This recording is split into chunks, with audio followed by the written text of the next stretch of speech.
நாமக்கல் நாடாளுமன்ற தொகுதியின் அதிமுக வேட்பாளர் தமிழ்மணியை ஆதரித்து அதிமுக பொதுச் செயலாளர் எடப்பாடி பழனிசாமி பிரச்சாரம் மேற்கொண்டார்.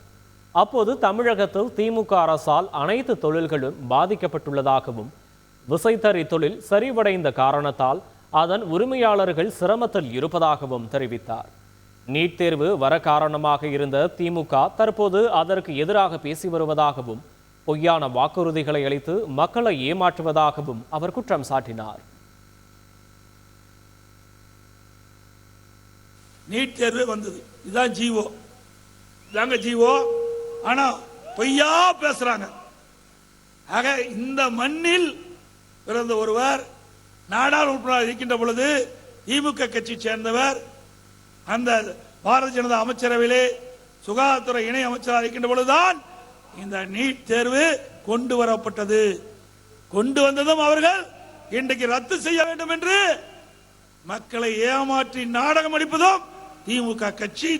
திராவிட முன்னேற்ற கழகம் ஆட்சிக்கு வந்தவுடன் முதல் கையெழுத்து நீட் தேர்வு ரத்து செய்யப்படும். 3 வருஷம் உருவாடி போச்சு, இன்னும் செய்யல.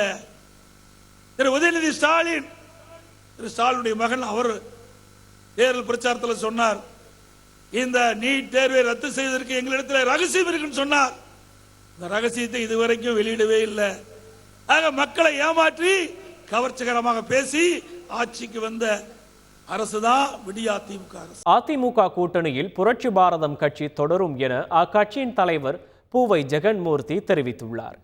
பூந்தமல்லியில் செய்தியாளர்களிடம் பேட்டியளித்த அவர், அதிமுக கூட்டணியில் தங்களுக்கு சீட் வழங்காததால் வருத்தத்தில் இருந்தோம் என்றும், அடுத்த நாடாளுமன்ற தேர்தலில் திருவள்ளூர் தொகுதியில் புரட்சி பாரதம் கட்சி போட்டியிடுவதை யாராலும் தடுக்க முடியாது எனவும் அவர் கூறினார்.